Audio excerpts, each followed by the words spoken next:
할렐루야. 오늘도 하나님의 사랑과 은총으로 승리하는 한 주간이 되기를 바랍니다. 오늘 6월 1일 월요일날 아침입니다. 오늘 말씀은 어제 우리 김인경 사모님이 말씀하셨던 분야 중에서 가족관계의 신학적 기초 분야에 대해서 네 가지 분야를 하나하나를 자세하게 생각해 보려고 합니다.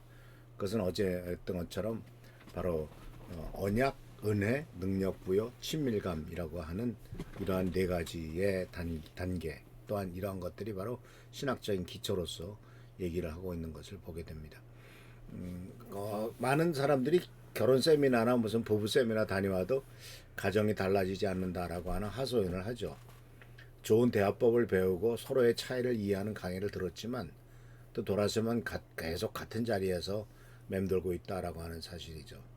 근데 이런 것들은 바로 사실 깊이 생각해 보면은 부부간의 어떤 대화의 부족이나 기술적인 부족이나 이런 것으로 치부하기 쉬운데, 사실은 그것보다도 더 중요한 것은 내 가정을 이끌어가는 데 있어서 이것이 어떤 구조로 이끌어져 가야 되고, 그리고 또한 기초는 무엇으로 닦아져야 되느냐 하는 것에 대한 기본적인 내용이 문제죠.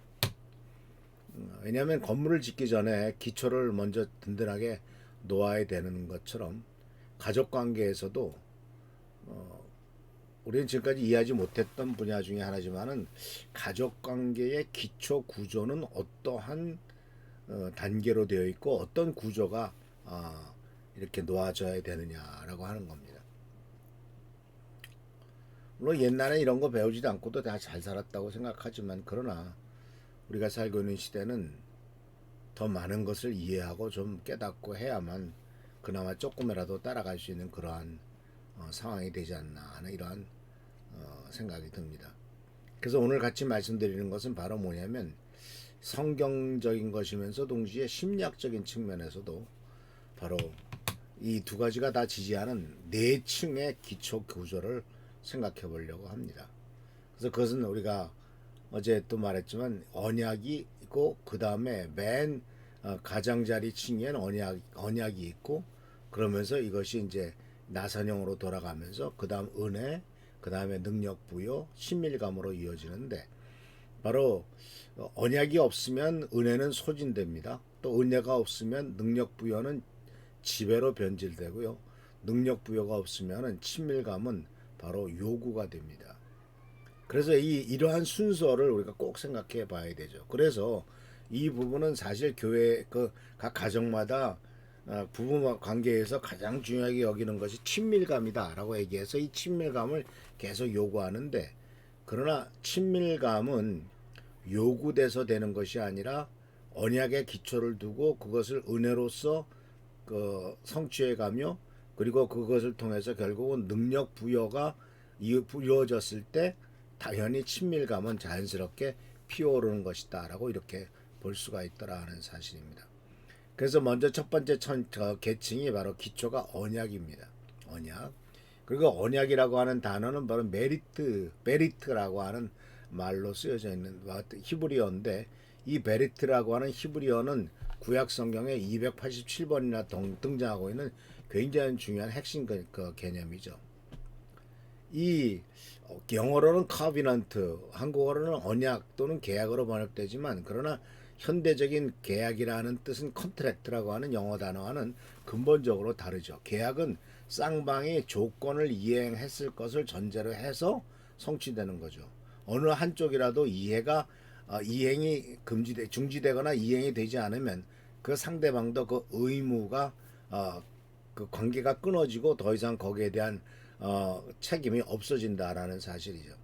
상대가 의무를 이행하지 않으면 파기될 수 있는 게 계약이죠. 근데 가끔 텔레비에서 보거나 또는 뉴스에 보면 결혼도 계약서를 쓰자는 경우도 있지 않습니까? 그러니까 이것은 어느 한쪽이 깨면은 깨겠다 그런 얘기죠. 그러니까 계약이라고 하는 것은 지속적으로 이루어져야 되는 것이지만은, 계약서라고 하는 것은 어느 한쪽이 깨면은 그 깬 쪽이 모든 책임을 진다라고 하는 그러한 내용이 그 밑에 다 깔려 있는 건 아니겠습니까? 그러나 언약이라고 하는 성경에 나오는 이 특별한 약속은 자발적인 헌신에서 출발합니다. 이것은 다시 말하자면은 상대방이 그 언약을 깨느냐 안 깨느냐에 따라서 움직이는 것이 아니라, 상대방의 반응과는 전혀 무관하게 유지되는 것이 언약 관계다 하는 거죠. 그러니까 이게 이스라엘 민족과 하나님과의 관계 속에서도 하나님 쪽에서 보면은 철저하게 언약적이죠. 그러니까 이스라엘 민족이 아무리 죄를 짓고 관계를 끊고 계약을 깨도 하나님께서는 한번 약속하신 언약을 계속 지키시는 것을 보게 됩니다. 그런데 이 언약은요, 첫 번째 어떤 특징이냐면은 바로 누가 우선성을 갖고 있느냐. 이것에 이제 순서, 그러니까 말하자면은 질서가 있다 그러죠. 그러니까 언약은 항상 상위자, 즉 다시 말하자면 강한 자, 권위자 쪽에서 먼저 시작합니다. 즉 부모와 자식 간의 관계가 언약 관계라고 한다면 누가 시작하는 겁니까? 자식이 시작하는 것이 아니라 부모로부터 내려오는 거죠. 그래서 부모가 자식을 낳았지 자식이 부모를 선택한 게 아니지 않습니까? 그래서 성경 말씀에 보면은 하나님과 인간관계 속에서도 하나님이 먼저 아브라함을 부르셨죠. 그리고 하나님이 먼저 이스라엘과의 관계를 맺으십니다. 이것이 바로 누가 우선적인 그 주도권을 쥐고 있느냐, 그것은 바로 상위자가 쥐고 있고 신앙에서는 하나님의 주도적이다라고 하는 것이죠. 두 번째는 무조건성입니다. 조건이 없다는 거죠. unconditional. 하나님이 아브라함과 맺으신 언약은 아브라함의 신실함에 의존하지 않았습니다. 아브라함이 약속을 지키고 그 말씀대로 살면 내가 너를 계속 이렇게 하겠다는 것이 아니죠. 아브라함이 두 번이나 아내를 누이라고 속였고, 그럼에도 불구하고 이 아브라함과 하나님과의 언약은 흔들리지 않고 동시에 사라도 아마 요새 같으면 진작에 깨졌을 관계인데 사라도 끝까지 자기 남편을 아브라함을 남편으로 인정하고 있는 것을 보게 됩니다. 세 번째는 바로 영속성이죠.